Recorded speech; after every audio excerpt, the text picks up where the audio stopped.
Hi, I am BasuNivesh from BasuNivesh.com. When it comes to SWP or else a systematic withdrawal plan, there are a lot of confusions or else misconception among many investors. I don't want to delve into what do you mean by SWP. Rather than that, in this video, I am suggesting you what should be your SWP rate or else a systematic withdrawal rate when it comes to investing your retirement corpus.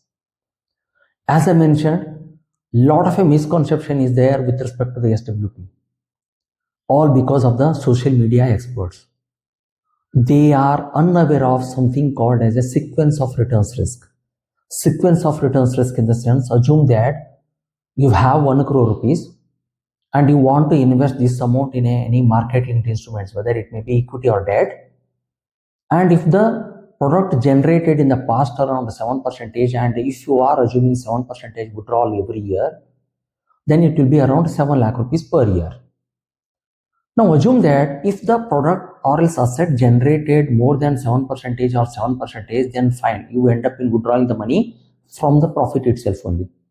But what if the product or asset not generating more than 7%, then you end up in withdrawing the money from the principal itself only.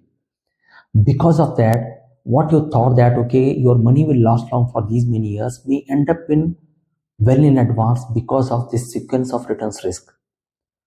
Many of these guys who are preaching SWP are unaware of this risk.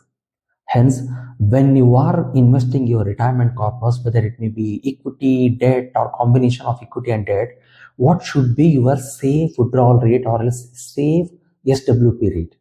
Let us discuss about all these factors in this video. See, the first thing what you have to look for is don't set your SWP rate based on the past returns. Few experts suggest that, okay, in the past equity funds generated around 15 to 20% returns, so you can set up easily 12% or 10% returns. But what if the market crash, or else if there is a prolonged downtrend in the market? Your SWP rate may look attractive now, but if you face such a situation, then obviously it may backfire you in the future.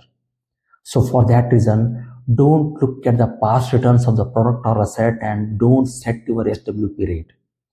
The second important aspect what you have to look for is how much you are comfortable with the asset or a product. If you are totally new to the equity market and if you are investing just because someone is preaching you about the rosy picture about SWP, then how you behave during the market crash or else during the prolonged downtrend matters a lot. And during your old age, your comfort with SWP also matters a lot. Don't take any hasty decision and don't set up the high withdrawal rate. So for that reason, your comfort with the product or asset matters a lot. The third point is don't rely on a single asset class to do the SWP or a safe withdrawal rate.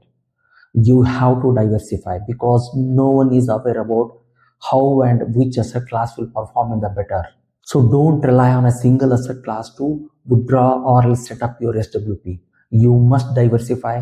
How much you diversify again depends on your comfort and how much you are able to take the risk. Now let us understand what should be your safe withdrawal rate or a safe SWP rate.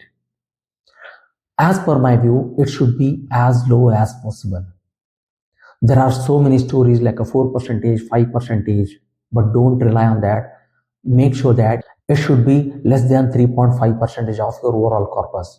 Many people may laugh at this theory because they believe that if we put 1 crore rupees in a bank, then bank will fetch around 6 to 7%, which is around 6 to 7 lakh rupees. But I am preaching around 3 to 3.5% of withdrawal rate. No, what I am trying to say is in the first year, you start with the 3.5% of your corpus. In the next year, inflation adjusted 3.5%. Like that, every year you will increase. So if you start to do that, then it will last long. Don't compare the current FD rates and start to set up the SWP based on that one. Don't compare the current returns, whether it may be bank FD, debt mutual fund or equity mutual fund, and don't set your SWP because inflation is the biggest poison or else a dangerous poison which many people are unable to understand. Currently, by putting 1 crore rupees in a bank FDs and withdrawing every year 6% may be comfortable for you. But once your expenses increases beyond 6%, then the same 6 lakh or else 6% returns may not be sufficient on that 1 crore. So for that reason, setting up around 3 to 3.5% is the best and safest withdrawal rate or else safest SWP rate. And as I am saying, you have to increase it every year with an inflation rate. Don't rely on a single asset class. Understand your comfort with asset and how much risk you can take, and your SWP rate or else systematic withdrawal rate or else safe withdrawal rate should be as low as possible. Understanding these aspects, you can set yourself, but for God's sake, don't set SWP rate based on the social media preachers or else the so-called experts. I think I highlighted the points whichever I have to. Thank you for watching this video.